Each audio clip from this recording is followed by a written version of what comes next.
Well,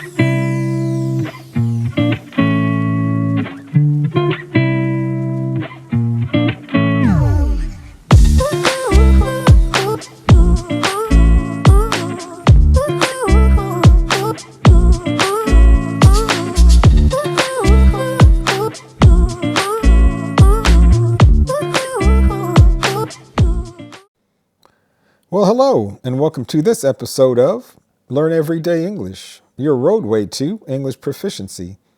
Glad to have you with me today. We got an interesting topic. It's something that I've thought about before and have been thinking about more and more recently as I kind of watch my wife's children and grandchildren and my niece try to make a living for themselves in today's age. And I think it's a lot more difficult than it was in my generation, or even more so in my parents' generation. So we're going to be talking about, or diving into a question that's on a lot of people's minds today. Have you ever asked this? Is the American dream still alive? Is the American dream still alive? Or more importantly, why is it so much harder to achieve the American dream today than, say, it was 50 years ago in my parents' generation? So stick around. We're going to be breaking down 10 key reasons that might just change the way you think and see about things. But before we get into that, there's 3 things you can do for me. Hey, like the video, subscribe to the channel, and 3, tell your friends about it so that they can benefit from these videos too, just like you. Don't forget, I have an ebook out on Amazon on how to talk Texan. You can find it on going to one of the links below in the description and click on one of those links and go out there and buy you a copy of my book there, okay? It's doing well. And also there's a link down below if you want to buy me a cup of coffee and support the channel. If you like the videos that I'm bringing to you, find it useful. And if you're using the videos to improve your English, hopefully you're finding it interesting for that reason and purpose as well. But I'm not going to belabor the point or just go on. I'm going to jump right in or dive right in to today's episode. So why is it, or why does it seem to be a lot more difficult today to attain the American dream? I remember when my parents' generation, my dad worked he was an army man. He worked for the military for 20 years and he retired. Then we moved to Houston and we bought a house there, I think in 1971 or 1972. And I think he paid $32,000. It was in an average, say, middle-class neighborhood. It wasn't in a wealthy neighborhood. We weren't rich. My mom never worked, so my dad was the only breadwinner in the family. He was the only one that worked. So we weren't rich, but we bought a house in Houston in the Sharpstown area for $32,000. But today, the average price of a house in the United States is well over $300,000, $350,000, I think, somewhere around there. We might get into those statistics later. But as you can see, the cost of housing has just skyrocketed. And, when I started working, I remember I graduated from college and a friend of mine, we roomed together in an apartment. We were able to move out of the house. I was able to go out on my own and make it. Then I got an apartment and then I ended up buying my own car. It took a while, but I was able to do it. But today, you see, it's very difficult for young people to be able to afford a house, to maybe afford a car. There's a lot of young people that still live at home with their parents, or maybe they have moved out, but they had to move back in with their parents. And I know this is just not a situation that happens here in the United States of America, but it happens all over the world in other countries too. And I know I talked to a lot of people in Mexico, trying to practice my Spanish, and there a lot of the older kids in their 30s, 40s have moved back with their parents or still living at home with their parents. So it's not an unusual thing. But why is it so much more difficult, say, to reach the quote unquote American dream? People move here or, have the same type of thing in other countries. Well, the first reason that it's so much more difficult, I think, is the rising cost of living. Housing costs, healthcare costs, education. Everyday expenses have increased significantly, outpacing wage growth. Owning a home or affordable basic necessities is harder for many people. Here are some statistics, and for each bullet point, I'm going to give you like 3 statistics. The Consumer Price Index, or CPI, has increased by over 500% from 1970 to 2020. Housing costs have risen over 121% since 1960, adjusted for inflation, while median household income only grew by 29%. And healthcare costs have surged from $355 per person in 1970 to over $11,000 in 2020. So that's pretty significant.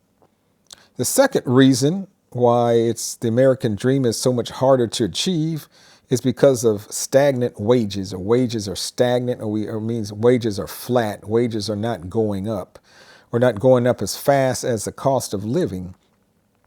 So while the cost of living has risen, wages for many jobs have remained relatively flat when adjusted for inflation. So this has reduced purchasing power compared to past generations. So stagnant wages, you could say, is actually reduced purchasing power. Here are some statistics for you. Adjusted for inflation, the federal minimum wage has decreased from its peak in 1968, equivalent to over $12 today, to $7.25 in 2020. I know there's some states minimum wage is more than that, but this is, I guess, kind of the average. Since 1980, worker productivity has increased by 70%, but hourly pay has only grown by 12%. And median wages have barely increased, rising only about 0.3% annually since 1979 after adjusting for inflation. So the amount of money that we're taking in just doesn't keep up with the cost we have to pay.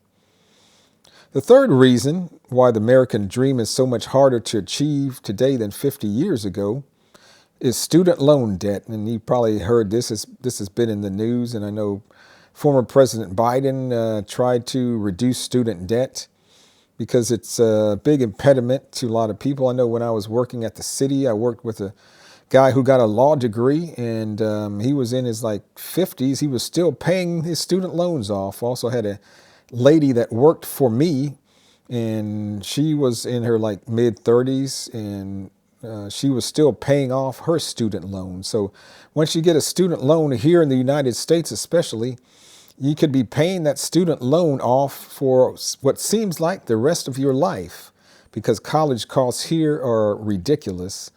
I think if you go to a public university, you may end up paying $7,000 a semester. But if you go to a private university, you could be paying $60,000, $80,000 a year to go to university. If you go for 4 years, add that up, that's a lot of money. So for student loan debt, college tuition has skyrocketed, leading to massive student loan debt that burdens young adults, delaying milestones like buying a home, a car, or starting a family. So they have to push these things back because they're too busy paying off their student loans. Here's some statistics for you. Total student loan debt in the U.S. exceeds $1.7 trillion, affecting over 44 million borrowers, or people that have borrowed money for student loans. The average student loan debt for graduates increased from $12,750 in 1996 to over $30,000 in 2020.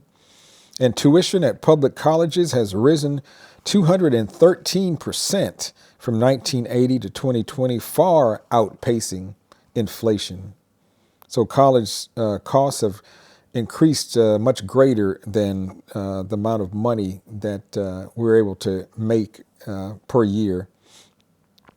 The fourth reason why the American dream seems like it's dead is job market instability.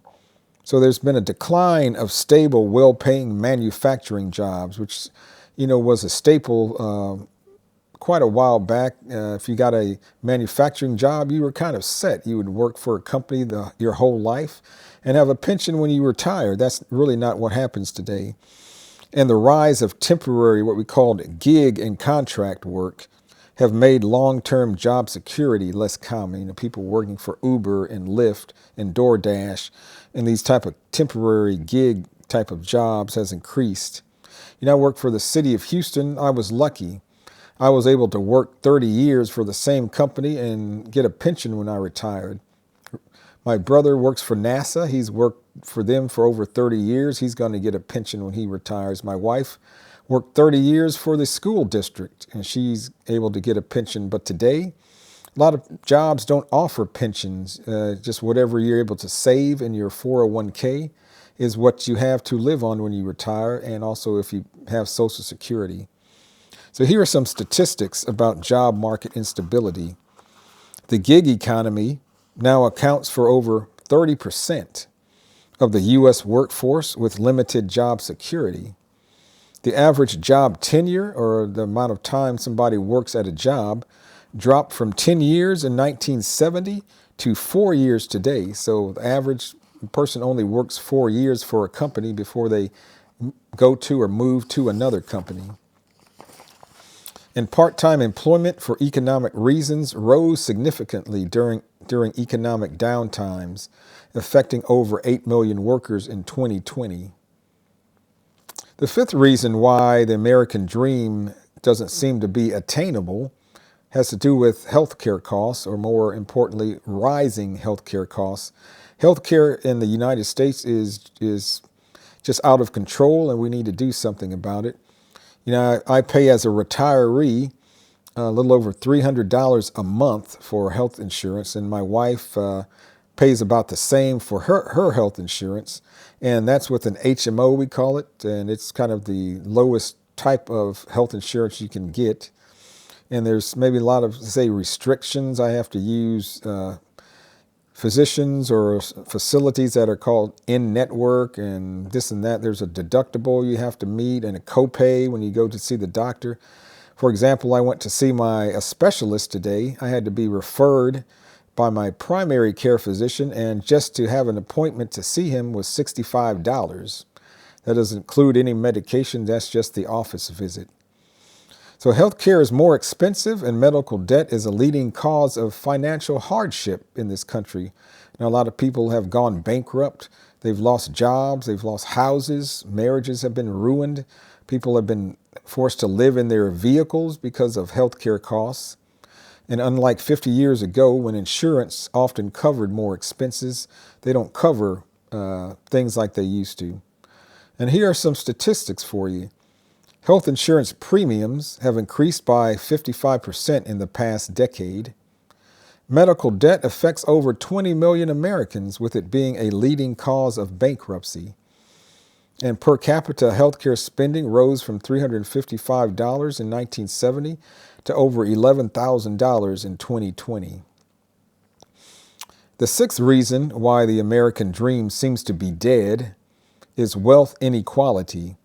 So there's a gap between the rich and the poor, and that gap has widened, with wealth increasingly concentrated at the top, making upward mobility more challenging, like people being able to move upward in social classes or level from the maybe lower class to middle class, or middle class to upper class, or upper middle class. It's very difficult now to move up. Here are some statistics for you. The top 1% of earners control over 30% of the nation's wealth. Just think about that. Only 1% of the people control over 30% of the nation's wealth, and that's up from 10% in 1970. So the gap has been increasing. There's a coefficient called the Gini effect coefficient, measuring income inequality, and that increased from 0.39 in 1967 to 0.48 in 2020. And the wealth of the top 0.1%, that's not many people, 0.1% grew by over 400% from 1980 to 2020, while median family wealth stagnated, or has not been growing at all. It's just reached a plateau or constant level and hasn't increased. The seventh reason why the American dream seems to be dead is the decline of middle-class jobs. Many traditional middle-class jobs, especially in manufacturing, you work for a plant, maybe automobile manufacturing plant, steel manufacturing plant, that type of thing, have disappeared due to automation as one reason. Globalization, jobs have gone to other countries overseas, especially like China, even Vietnam, India. And outsourcing, companies just choose to have another company handle certain things for them, like maybe human resources or call centers and that type of thing. The shift toward a service-based economy has increased the number of low-wage jobs while reducing stable, well-paying positions with benefits. Technological advancements have created a demand for highly skilled labor, leaving those without specialized education at a disadvantage. So here are some facts for you. Manufacturing jobs fell from 19 million in 1979 to 12 million in 2020. Middle-class households accounted for 61% of total income in 1970, but has dropped to 43% by 2020. And automation and offshoring have reduced middle-skilled job availability, leading to job polarization. So as you can see, the type of jobs that are available that can offer you a good life, a stable life and career, have just been disappearing. I know I work for the city. I was lucky enough to have, job benefits, health benefits, and retirement plan and that type of thing. But a lot of jobs today don't really offer that, or they don't offer things like that are as attractive or lucrative. The eighth reason why the American dream is so much more difficult, or maybe seems impossible to reach, is because of housing, and specifically housing affordability and high housing costs. And this is just not happening here in the United States, but all over the world as well. Housing prices have soared, especially in urban areas, while affordable housing options have decreased, making it difficult for many to own property. Like I said, I know my parents, were able to buy their house. And when I started working, maybe after I saved enough money, I lived in an apartment. Then I got married, and then we bought a small townhouse for like under $20,000. Then we worked and saved money for 4 or 5 years, and we were able to buy a standard 3-bedroom, 2-bath house for about $72,000. But today it's tough. I wouldn't want to have to be living today because, like I said, the average housing price is $350,000 or something like that.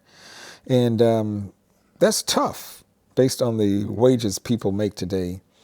Here are some statistics for you. Median home prices increased from $17,000 in 1970 to over $350,000 in 2020. Over 30% of American households are cost burdened, spending more than 30% of their income on housing, and rent prices have increased by 149%. Rent prices have increased by 149% since 1980, while incomes have only risen by 35%. So people are spending more and more of their income on housing, and they don't have enough money, left to spend on transportation, food, and so you got to pay your light bill. You have kids in school, clothes, and you just can't keep up. We say you just can't keep up. The ninth reason why it seems like the American dream is dead or unattainable has to do with limited social mobility. Economic status is increasingly tied to factors like family background, education access, and geographic location, making it harder to move up the economic ladder. The gap between the wealthy and the poor has widened, reducing opportunities for individuals to achieve upward mobility through hard work alone. Structural barriers such as unequal access to quality education and healthcare limit the chances for many to improve their socioeconomic status. Over 50% of children, here are some statistics, only 50% of children born in 1980 earn more than their parents, compared to 92% for those born in 1940. The U.S. ranks lower in intergenerational mobility compared to many other developed countries, and economic mobility is significantly affected by geography, with upward mobility hotspots becoming rarer. And yeah, they bring up a point, like I said, a lot of people say, hey, well, my parents were able to buy a house. My parents were able to do this. My parents were able to afford this. We were able to go on vacation every summer to Disneyland or Disney World. We were able to afford this, and we didn't struggle with this. And, on average, I know some people did. But today, it seems like people say, well, I can't buy my own house. I can't afford a vacation to take my kids to Disney World, Disneyland. I can't afford to eat at certain places. And the 10th reason why the American dream seems to be dead has to do with economic uncertainty. Economic uncertainty. Events like the 2008 financial crisis that affected a lot of people. Their 401ks, the stock market dropped. People lost a lot of money. There was a lot of uncertainty there. We don't know what the future holds. It did rebound, but at the time it looked like a lot of uncertainty. Then we got hit with the COVID-19 pandemic. That just shook everything up, caused economic instability, making it harder for people to plan for the future confidently. Should I maybe not put a lot of my money in long-term investments? Am I going to need it if a crisis occurs? If there's a run on the banks, what am I going to do with my money? Here are some statistics for you. The U.S. experienced 3 major recessions since the year 2000, impacting job stability and financial security.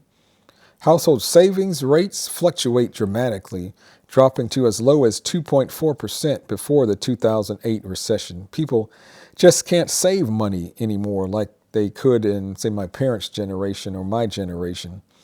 And income volatility has increased, with more families experiencing significant year-to-year income changes. You have a good job one year, then you're laid off. You have to find a job. I know there are engineers, say, working at fast food restaurants, people with college degrees, working for minimum wage because you had a good job, you lose it. And I saw a program, there was a gentleman who had, I think, a master's degree, but he had serious health problems. He had to spend all of his life savings on health care. He was living in his vehicle in California. There was a lady who also got divorced, unexpected. She had to move out of the house, and she couldn't afford to support herself with one salary, so she ended up having to live in her vehicle as well. So things happen. So is the American dream dead? What do you think? Give me your comments below.